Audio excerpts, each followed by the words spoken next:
Hello everyone and welcome to the video. Today we're going to be looking at a game from Clutch Gaming solo as he plays Camille into Yasuo. Looking at these two champions, Yasuo has gotten a bit of a buff with the addition of the Conqueror rune, but he still gets out-traded by Camille. Camille, on the other hand, usually gets out-pushed in lane due to her subpar wave clear. With that, Yasuo has opportunities to out-push Camille, but is at a risk of being picked on in trades. In this video, we're going to see Yasuo get absolutely crushed, even after he opens up with a strategy that seems good on paper. First, let's figure out an optimal way for solo to start this lane out. As we enter the lane, we're going to want to immediately hit the minions and get level 2. With our level 2, we'll look to fight Yasuo with a quick trade. If we can secure the trade, we'll get a health advantage that will buy us space to push in the second wave and bounce the wave off of the enemy turret. With that said, let's hop straight into the game. As he gets into the lane, we see Solo immediately start hitting the wave and getting to work on mission 1. On the other side of the lane, we see that Yasuo seems to be intentionally forfeiting control of the first wave by not hitting the minions at all, except for when he needs to last hit. This is a pretty interesting choice from Yasuo, as it's the opposite of the win condition we outlined in the intro, but it seems like he's instead going to try and make a play happen after a brief freeze in front of his turret.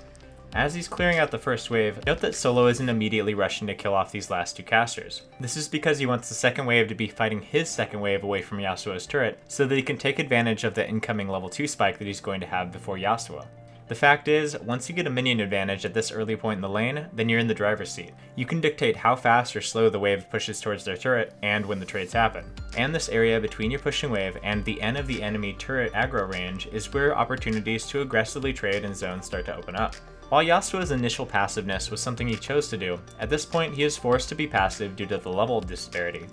While this would be a perfect start to the lane for Solo, he has missed 3 minions on the first 2 waves, which is a pretty bad start for how much control he's had. Anyway, as Yasuo goes in to hit these 4 low casters, he's now committed to moving in a direction that Solo can predict, making it easy to hit his E and then dodge out of the tornado's path. Now, with this cannon on a warpath, farming these minions is going to get really messy for Yasuo. And if we look at the map, we can also see the big issue coming up from Yasuo deciding to be so passive as well. Kindred is now free to invade the enemy blue team's Olaf, and he's going to have him chunked out to half health already. With the red wave pushing into the top tier 1, Solo has also freed himself to roam down to the topside jungle, where he can support Kindred and counter jungling Olaf. This is the kind of effect that you can have on the map when you have lane priority, and it's also what Yasuo risked happening by playing passive all the way back at the first minion wave. Because the wave is hitting his turret, there's no way that Yasuo can try to defend this invade, and because Camille is free to roam, there's considerable danger in Olaf even thinking about fighting back. As Solo moves down to support and even follow the Yasuo who wasn't supposed to move in the first place, Kindred is able to pull off the first blood against Olaf. While Solo didn't directly cause this first blood to happen, the way that he played at the beginning of the lane helped make it a safe invade that had no chance of being countered by Yasuo moving down. As he moves back into the top lane, we also get to see the next problem on a big list of problems having to do with Yasuo's early decision. Since Solo opted to push the wave completely into the turret, the next wave is now begin pushing into his half of the lane. We know it's going to push towards Solo because of the minion advantage for Yasuo, but also because when the wave is on your opponent's side of the lane, their reinforcement minions will come faster than yours, which means that they'll begin attacking earlier. Here Yasuo is trying to push up enough of a minion wave that he can bounce it against Solo's turret, but he's already starting to lose trades and he won't be able to take any more. Solo takes another devastating trade and backs off before Yasuo can trade back with his Conqueror empowered autos. At this point, Yasuo just needs to recall because there's no way he's going to be able to push this wave all the way into Solo's turret. In addition, every second that he stays puts him in more danger of being punished by the enemy Kindred. As another trade has just happened, it's clear that Yasuo is overextending, which is a misplay on his part. However, Solo has also been punishing all of Yasuo's small mistakes perfectly, which is making them seem much worse than they are. We can also see on the map that Kindred is on her way. After all, Yasuo hasn't gone to ward this entire time, and Solo is in a perfect position to chase him down. As the Kindred gank comes in, Yasuo has nowhere to go, and he goes down with Camille picking up the kill. Solo then clears out a few minions to hit his buy point, recalls, and then resets to pick up his Sheen. In comparison, as Yasuo stares at the gray screen, he picks up a second Doran's Blade. If it isn't apparent enough, that Sheen buy is going to absolutely destroy Yasuo, because Camille's pre-6 trading patterns favor quick, bursty fights, where she'll really feel the extra Sheen damage. Immediately as he gets into the lane here, Solo smashes Yasuo in this trade by landing the stun off the wall and juking up to dodge his tornado. After just one trade, Yasuo is already half health. And guess who's here to punish him? If you're playing jungle and you have a snowbally lane like this, just keep going back and back and back and back. Though, given the trade that we just saw, Kindred wouldn't even need to be here for Yasuo to die, and she's just cashing in on the free kills. Anyway, Yasuo goes down again and Solo shoves in the wave. Because Yasuo died so fast and Solo is full on resources, he has no reason to recall at this point, so he heads into the enemy jungle to see what he can take away from the enemy Olaf, which ends up being the Scryer's Bloom along with the Blast Cone. Yasuo is now back in lane, and we can see that as Solo hits 6, he's up nearly a full level. Olaf is fighting Kindred on bot side, so Solo can be confident in taking any trades. If the wave were further up in the lane, Solo would be playing more aggressively, but because Yasuo can just back off to his turret, he's playing a bit more conservatively, looking for Sheen procs where he can find them. As the wave starts to push up for Yasuo, Solo sets up the play by moving towards the wall. One potential problem with Camille is that it can be a bit tricky to mask what you're trying to do. As Solo is walking back and forth by the wall, this is one of those occasions. Yasuo gets a nice dodge on Solo's E by dashing to the creep, though he still gets destroyed in the trade. The wave positioning here is highlighting one of the issues Camille can have, where she struggles to shove in the wave when it's in this position. She would love to all-in the enemy Yasuo, but because the turret is so close by, he'd be able to stand at the bottom of her ult and be protected by his turret. Anyway, here Solo predicts that Yasuo will E to the minion like he did before, but instead he outplays him and goes for a Q, making him miss his stun again. Yasuo then makes an awesome play by dashing to the minion to knock it and Solo up, and then uses it in the split second while Solo is still in midair.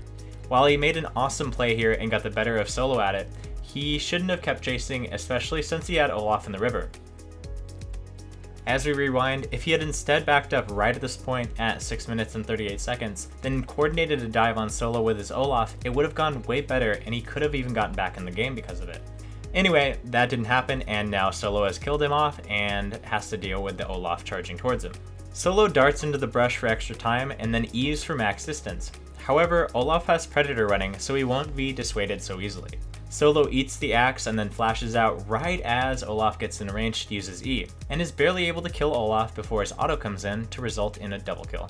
At this point, Solo confidently thins out the wave a bit so it doesn't overpush while he resets and then goes back to buy. In base, he picks up tabbies, a control ward, and a longsword for his phage later on. The tabbies are the most important part here since it will negate a big part of Yasuo's whole kit.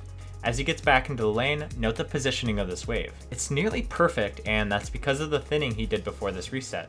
If he hadn't killed these two minions, the minions would have already started dying to the turret. This is a small efficiency thing, but it's nice to see. After he clears out this wave, Solo will immediately go for pushing the next wave instead of stalling it. This is because he wants to place his control ward and any regular wards in the enemy jungle, and this will allow him to safely go for aggressive 1v1s. After all, the last thing you want to do with this lead is overextend without vision and then immediately get punished by the enemy jungler. Solo then groups up with Kindred, and they've taken over the top side of the map with vision. In addition, because of his control ward, they now have the option to go for Yasuo the moment that they see him in lane. This is a risk-free, high-reward play as they see the other 3 laners on the map, and Olaf won't be able to do anything against the 2 of them in a 2v2. Solo does his best impression of seeming like nothing is going on, and then ults Yasuo's face to easily drop him with Kindred.